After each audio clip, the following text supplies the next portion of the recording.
Fala galera, boa tarde. Vamos de mais uma revisão aqui. Agora vou trazer para vocês bizus de CTB, das leis específicas, o que eu acho que vai cair na sua prova. Galera, minha premonição para o que vai cair em CTB. Só um minutinho, deixa eu me ajustar aqui, galera, porque eu tô no celular, né? Deixa eu me ajustar. Vamos lá. Os veículos classificam-se em quanto à tração, automotor elétrico de propulsão humana, de tração animal, quanto às espécies de passageiro de carga mista de competição de tração especial de coleção, quanto à categoria oficial de representação diplomática, de repartições consulares, de carreira ou organismos internacionais acreditados junto ao governo brasileiro e particular de aluguel aprendizagem. Galera, considera-se trânsito, cai demais em provas, principalmente de prefeituras e quando fala de guarda. Considera-se trânsito a utilização das vias por pessoas, veículos e animais. Cai, galera, em prova, então leve isso para a sua prova. Consideram-se trânsito a utilização das vias por pessoas, veículos e animais isolados ou em grupos, conduzidos ou não para fim de circulação, parada, estacionamento e operação de carga ou descarga. Os órgãos e entidades componentes do Sistema Nacional de Trânsito respondem no âmbito das respectivas competências objetivamente por danos causados aos cidadãos. Podemos aplicar o CTB, ou seja, o Código de Trânsito Brasileiro, nos condomínios constituídos por unidades autônomas, praias abertas, a circulação, áreas portuárias, mediante convênio e estacionamento coletivo de uso rotativo, infração gravíssima para estacionamentos reservados para idoso deficiente físico. São objetivos básicos do Sistema Nacional de Trânsito: estabelecer diretrizes da Política Nacional de Trânsito, com vistas à segurança, à fluidez e o conforto da defesa ambiental e à educação para o trânsito e fiscalizar seu cumprimento. Fixar, mediante normas e procedimentos, a padronização de critérios técnicos, financeiros e administrativos para a execução das atividades de trânsito. Estabelecer a sistemática de fluxos permanentes de informações entre seus diversos órgãos e entidades a fim de facilitar o processo decisório e a integração dos sistemas. Composição do Sistema Nacional de Trânsito. Quem compõe? O CONTRAN, o CETRAN e o CONTRANDIF, a PRF, a JARI, a PM, órgãos executivos rodoviários da União, do Estado, do Distrito Federal e do município, e os órgãos executivos de trânsito da União, do Estado, do Distrito Federal e dos municípios. A banca vai querer colocar que a Guarda Municipal também faz parte da composição do Sistema Nacional de Trânsito, e vai estar errado. Você não vai me errar uma questão dessa na sua prova. O presidente da República designará o Ministério ou órgão da presidência responsável pela coordenação máxima do Sistema Nacional de Trânsito, Ministério da Infraestrutura, ao qual estará vinculado o CONTRAN e subordinado o DENATRAN. Normas gerais de circulação e conduta. Quando veículos transitando por fluxos que se cruzem se aproximarem de local sinalizado, terá preferência de passagem. No caso de apenas um fluxo, se proveniente de rodovia, aquele que estiver circulando por ela. No caso de rotatória, aquele que estiver circulando por ela. Nos demais casos, o que vier pela direita do condutor. Galera, muito importante também, levem para a sua prova os veículos destinados a socorro de incêndio e salvamento, os de polícia, os de fiscalização e operação de trânsito e as ambulâncias, além de prioridade no trânsito, gozam de livre circulação quando estacionamento e parada, quando em serviço de urgência, de policiamento ostensivo ou de preservação da ordem pública. Vocês já devem ter visto carro da polícia militar às vezes parado em calçadas e etc. Ou quando você está no trânsito, vem a ambulância ou até mesmo o carro da polícia com a sirene ligado para tem que dar a passagem. E você sempre vai ter que dar, é obrigado. As prerrogativas de livre circulação e de parada serão aplicadas somente quando os veículos estiverem identificados por dispositivos regulamentares de alarme sonoro e iluminação intermitente. Porque, galera, às vezes a Polícia Civil pode estar no carro descaracterizado, apenas com a sirene em cima. Então, você não sabe se é ou não, deixe passar. Não corre risco de tomar uma multa. A prerrogativa de livre estacionamento será aplicada somente quando os veículos estiverem identificados por dispositivos regulamentares de iluminação intermitente. Galera, isso pode cair na sua prova. Fiquem atentos nisso. Os veículos prestadores de serviços de utilidade pública, quando em atendimento na via, gozam de livre parada e estacionamento no local da prestação de serviço, desde que devidamente sinalizados, devendo estar identificados na forma estabelecida pelo CONTRAN. Galera, agora vou ler um assunto recorde de prova. Cai demais. Muita gente erra e as bancas gostam de cobrar porque tem número. E se tem número, é complicado para o candidato. Então preste atenção, tatue na sua pele, hein, galera. Faça o que vocês tiverem que fazer, mas não errem na sua prova. Com relação à velocidade na via, quando não sinalizada, vai depender se é a via urbana. Se for via urbana, galera, antes de eu ler aqui, são dois tipos de vias: vias urbanas e vias rurais. Na via urbana, o trânsito rápido é de 80 km por hora, arterial 60 km por hora, coletora 40 km por hora e local 30 km por hora. Como vai cair isso na minha prova, Júnior?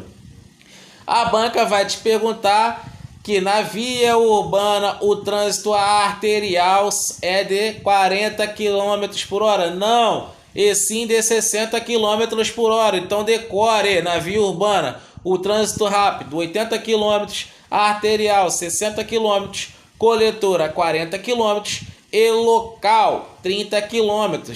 Vai descendo, né, galera? Rápido 80, arterial 60, coletora 20 e local 30. 80, 60, 40 e 30.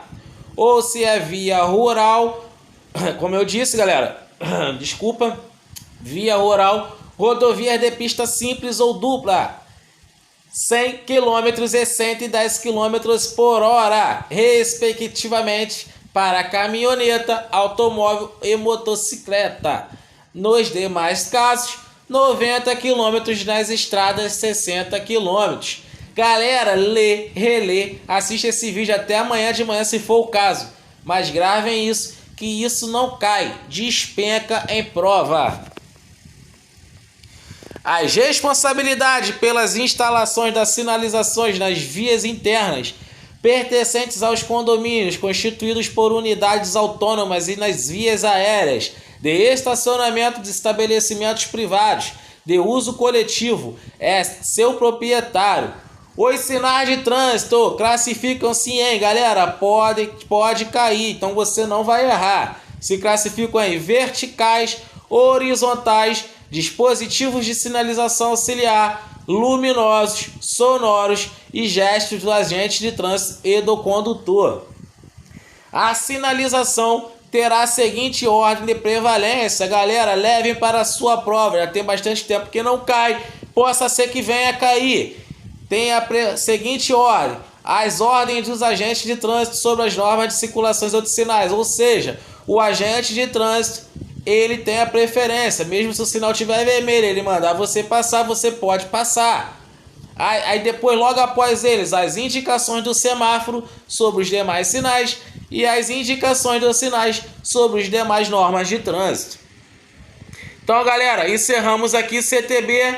Sem demora, vamos para a lei ordinária 1801. Se você tem dúvida que vai cair na sua prova, eu tiro ela agora. Vai cair. Mas, Júnior, é uma lei muito grande. Se você olhar aqui, ó, são 50 páginas. Júnior, pelo amor de Deus, o que essa banca vai cobrar? Pelo que eu percebi, é uma banca preguiçosa. Não pega lá atrás. Pelo conteúdo que ela cobrou em Araras, das leis específicas, ela pegou bem os artigos do início. Então, vou fazer minha aposta novamente nisso. E vou agora pontuar. Artigo 1º. O município de São Roque concede à cidade de São Roque é entidade política dotada de autonomia que se regerá por esta lei orgânica. O grupo municipal de exercido pela Câmara de Vereadores com função eminente legislativa e pelo prefeito com função substancialmente administrativa. Então, os vereadores têm o quê? Função legislativa e o prefeito administrativa. O poder municipal emana do povo local, que exerce o que, galera? Cai demais em prova, diretamente ou por meio de seus representantes eleitos. A soberania exercida pelo sufrágio universal e pelo voto direto e secreto. Se cair, você não vai errar. Galera, essa banca cobrou assim na prova de Araras, perguntando qual era o dever do município. Mas, Júnior, como que ela vai cobrar? Ela vai cobrar perguntando qual é o dever do município ou te perguntar quais dos itens é um dever do município. E ela vai querer te enganar com por exemplo, o dever tanto do município, do estado, da União, que eu vou pontuar futuramente aqui na leitura com vocês. É dever do município. Você tem que saber isso para amanhã, para sua prova. Mas, Júnior, se não cair, mas pelo menos se cair em outras perguntas, você consegue fazer por eliminação. Então, é dever garantir os direitos sociais, assegurar as prestações e fruição dos serviços públicos básicos, promover o desenvolvimento econômico e social e zelar pela observância das constituições e leis federais. A lei orgânica do município, no âmbito das competências locais, é de hierarquia superior, devendo todos os atos e normas municipais atenderes aos seus termos. Artigo 7. São símbolos do município. Júnior, será que vai cair isso? Não sei, mas se cair, você não vai errar. Quais são os símbolos? O brasão, o hino e a bandeira, instituídos por decreto? Não, e sim por lei. Aí vem, galera, cabe agora o município legislar e promover a tudo quanto respeito. Acabamos de ver o que é o dever do município, que é garantir os direitos sociais, assegurar a prestação, promover o desenvolvimento, zelar pela observância. E agora vamos ver o que cabe legislar e prover a tudo quanto respeite. Suplementar a legislação federal, elaborar o orçamento, instituir e arrecadar os tributos, prestar contas públicas balancetes, organizar e prestar prioritariamente por administração, organizar o quadro instituído em regime, dispor sobre as aquisições, adquirir bens inclusive mediante desapropriação por necessidade ou utilidade pública ou por interesse social, dispor sobre concessão e permissão e autorização dos serviços públicos locais, elaborar o plano do diretor. Então, galera, não vou ficar aqui lendo todos, mas se você tiver um tempinho aí, dá uma passada rapidamente, que isso é um assunto muito importante. Aí o artigo 9, o município em comum com a União e os estados, como eu disse, pode perguntar qual é o dever do município e colocar um dos itens que é o dever de tanto do município em comum com a União e os estados. Zelar pela guarda da Constituição, cuidar da saúde. Então, galera, tudo aquilo que vai proteger todos. Zelar pela guarda, cuidar da saúde, proteção dos documentos e obras, impedir invasão de destruição, proporcionar os meios de acesso, proteger o meio ambiente, preservar as florestas, fauna e flora, fomentar a produção agropecuária e a organização abastecimento alimentar e assim sucessivamente, galera. Aí vem também ao município concorrente com o estado, promover a educação, a cultura, a assistência social, prover sobre a extinção de incêndios, fiscalizar nos locais a venda direta, fazer cessar no exercício do poder do policiamento, conceder licença para exploração de portos de areias, lagos ou represas por razão não superiores a 3 anos renováveis. Parágrafo único. A extração de areia de cava será regulamentada em lei no prazo de 180 dias da promulgação da presente lei. Então, galera, fique atento. Tem número, tem prazo, fique atento. Pode perguntar se a extração de areia de cava ser regulamentada em qual tempo, quanto tempo? No prazo de 120 dias? Não, de 180 dias. Galera, muito importante também o artigo 11.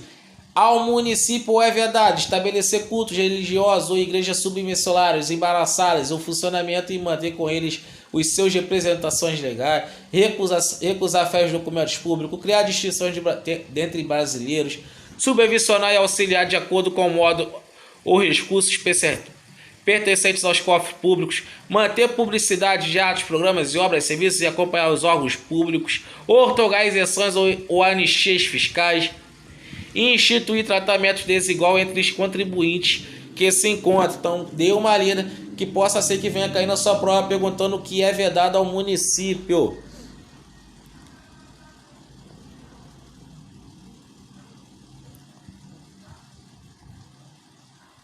Artigo 15. O município poderá criar administrações regionais como órgãos de descentralização administrativa com a finalidade de administrar suas respectivas regiões e distritos, segundo a orientação da administração central na forma do estabelecimento da lei.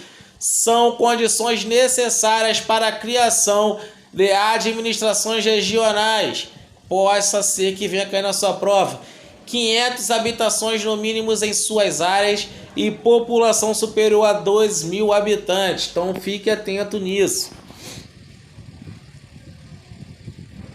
Artigo 17. O poder legislativo é exercido pela Câmara de Vereadores de São Roque, composta por representantes e do povo eleitos no município em pleito direto pela assistência proporcional de voto para um mandato de 4 anos. A Câmara Municipal de São Roque, de acordo com os parâmetros estabelecidos no artigo 29, será composta por 15 vereadores. Cara, pode ser que é uma pergunta fácil para você que está estudando, mas se jogar lá perguntando quantos vereadores, vai ter cri-cri na hora da prova, então você não vai errar. São compostas por 15 vereadores. Cabe aos vereadores, com a sanção do prefeito, legislar, votar o plano plurial, votar entre outras leis, deliberar sobre a obtenção e concessão de empréstimo, autorizar subvenções, deliberar sobre a concessão e a permissão de serviços públicos, autorizar aquisições. Então dê uma lida aqui, galera, não vou perder muito tempo nisso, mas leve para a sua prova. Compete exclusivamente à Câmara dos Vereadores eleger sua mesa diretora, elaborar o regimento interno, dar posse ao prefeito e ao vice-prefeito, conceder licença ao prefeito e ao vice-prefeito e aos vereadores. Então quem concede? A Câmara de Vereadores. Também dê uma lida aqui, galera, para não demorarmos muito, dê uma atenção. São órgãos da Câmara dos Vereadores: o presidente da Câmara, a mesa diretora, o plenário e as comissões. A mesa diretora, órgão diretivo da Câmara de Vereadores, é composta por presidente, primeiro vice-presidente, segundo vice-presidente, primeiro secretário e segundo secretário.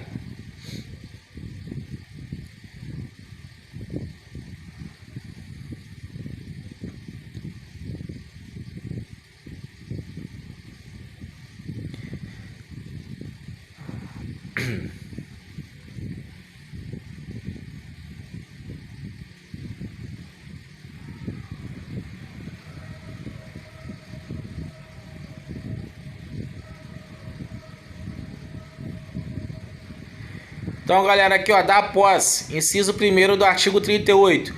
O vereador que não tomar posse na sessão prevista nesse artigo deverá fazê-lo no prazo de quantos dias? 15 dias, salvo por motivo devidamente justificado e aceito pela Câmara de Vereadores. O vereador não tomará posse senão se desincompatibilizar, apresentar à presidência da sessão de posse sua declaração de bens. O vereador entrará no exercício do mandato imediata e automaticamente após a posse. O exercício do mandato será interrompido em razão da vacância ou da licença do vereador. Dar-se-á a vacância com a cassação ou a extinção do mandato do vereador. Dar-se-á a licença nos casos de doença devidamente comprovada, desempenho de missões de caráter cultural e interesse particular por prazo determinado nunca inferior a 30 dias, adoção à maternidade e à paternidade, nomeação para o cargo e auxiliar direto do prefeito.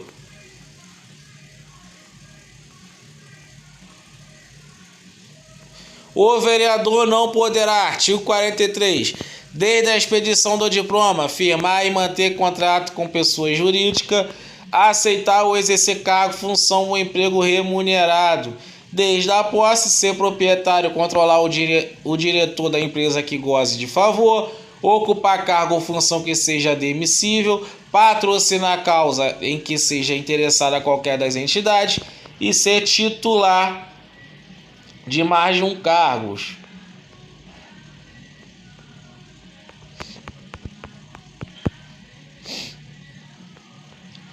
Artigo 54. O processo legislativo, sucessão ordenada de atos necessários à formação de propositura com força de lei, compreende a elaboração de emenda da lei orgânica, leis complementares, leis ordinárias, medidas provisórias, decretos legislativos e resoluções.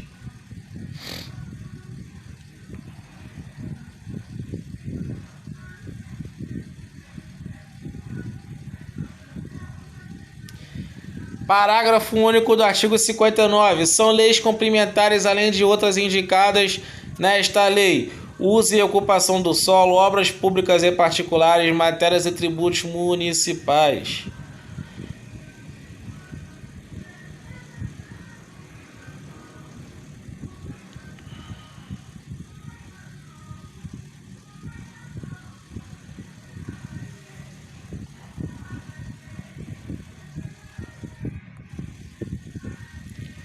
Vamos lá, galera. Tô vendo aqui o que eu posso pontuar para vocês que eu acho muito mais importante. É uma lei muito grande, então não vai dar tempo de eu ler toda com você. Quem é do grupo VIP conseguiu pegar essa lei desde o início que eu fiz, eu gravei ela, acabei com as aulas da lei muito tempo. Quase um mês antes eu acabei com as leis. Então deu pra galera pegar bastante conteúdo, gravar bastante coisas. E revisão é isso, vou pontuar o que eu achar mais importante para vocês. Estou vendo aqui. Aí vem falar do prazo de validade, aqui no inciso primeiro aqui, galera, o prazo de validade do concurso de até 2 anos. Artigo 134, será convocado para assumir o cargo ou emprego aquele que for aprovado em concurso público de provas e títulos. Fiquem atentos, galera, que olha como que a banca BCP ela gosta. Em Araras, ela botou assim: será convocado para assumir o cargo ou emprego aquele que for aprovado em concurso público de provas ou de provas e títulos somente. Tá escrito na lei isso? Não. E embaixo, logo em seguida, ela botou a mesma questão correta. Então ela repete. Ela põe uma letra A, letra B, aí a letra C vai se perguntando: será convocado de provas e títulos e somente. E na letra D ela bota: será convocado de provas e títulos, vírgula, com prioridade, que vai ser a correta. Então ela gosta de confundir o candidato aí e bate dúvida.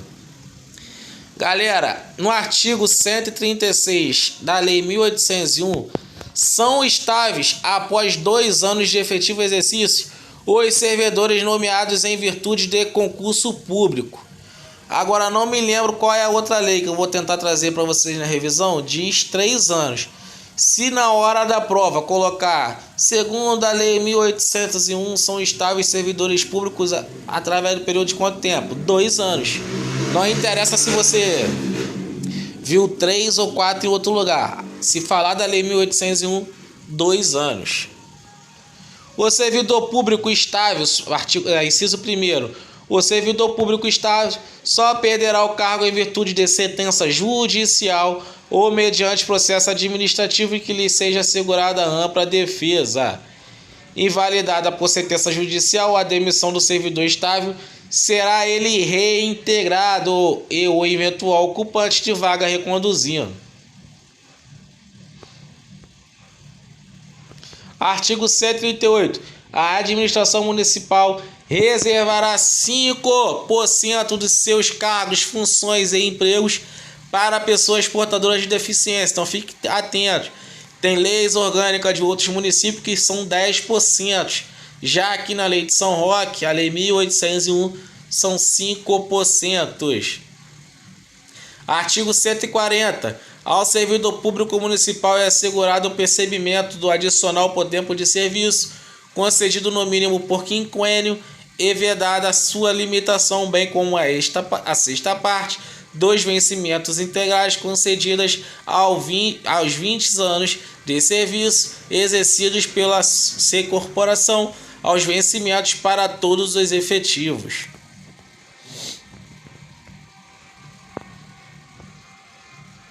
Artigo 145. Fica garantido aos servidores municipais o direito à promoção funcional anualmente pelos critérios de merecimento e antiguidade estabelecidos em lei. Em qualquer parágrafo único, em qualquer caso de promoção por merecimento, a avaliação do servidor será efetuada por comissão de funcionários estáveis nomeados pelo prefeito. Artigo 147, muito importante. O servidor será aposentado por invalidez permanente compulsoriamente aos 70 anos de idade, voluntariamente aos 35 anos de serviço, se um homem, e nos 30 anos de serviço, aos 35 anos de serviço, se um homem, e aos 30 anos se mulher, com provimentos integrais, aos 30 anos de serviço com função de magistério, docentes, especialistas em educação física, se um homem, e aos 25 anos ser mulher com provimentos integrais, e aos 30 anos do serviço se homem, e aos 25 anos de serviço se mulher, com proventos proporcionais ao tempo de serviço. Aos 65 anos de idade se homem, e aos 60 anos se mulher, com proventos proporcionais aos tempos de serviço. Inciso 3º. O tempo de serviço público prestado à União, aos estados e aos municípios será computado integralmente para os efeitos desta aposentadoria ou disponibilidade.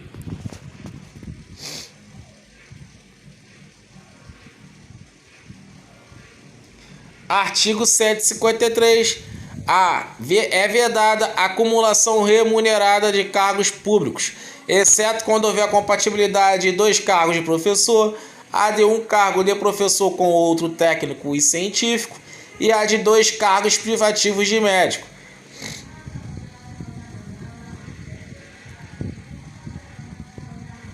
Artigo 157. O servidor municipal será responsável civil, criminal e administrativamente pelos atos que praticar no exercício de cargo ou função ou pretexto de exercê-lo.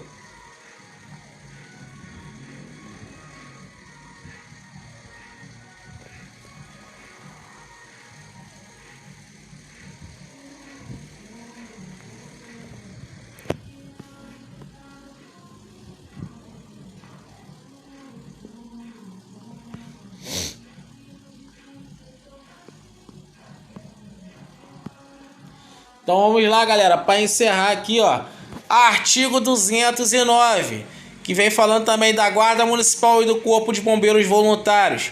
Artigo 209. A Guarda Municipal, destinada à proteção dos bens, serviços e instalações do município e de suas entidades da administração indireta, cuidado com isso, nunca pode colocar a administração direta, será instituída por lei de iniciativa do Executivo. Artigo 210. Mediante convênio celebrado com estados através de Secretaria da Segurança Pública, a Polícia Militar poderá, galera, poderá, não é deverá, é poderá dar instruções e orientação à Guarda Municipal, visando um melhor desempenho na proteção dos bens, serviços e instalações municipais. Artigo 211. O efetivo da Guarda Municipal será proporcional à quantidade de bens, serviços e instalações que devam ser protegidos. O Executivo, nos termos desta legislação estadual e federal pertinente, poderá, não é deverá, poderá criar um corpo de bombeiros voluntários.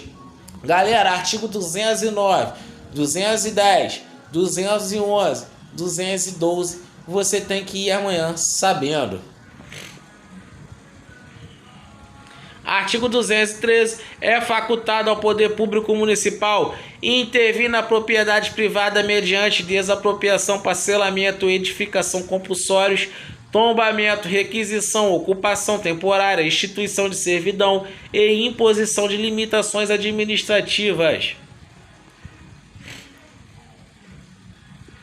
Então, galera, é isso aí que eu trouxe para vocês.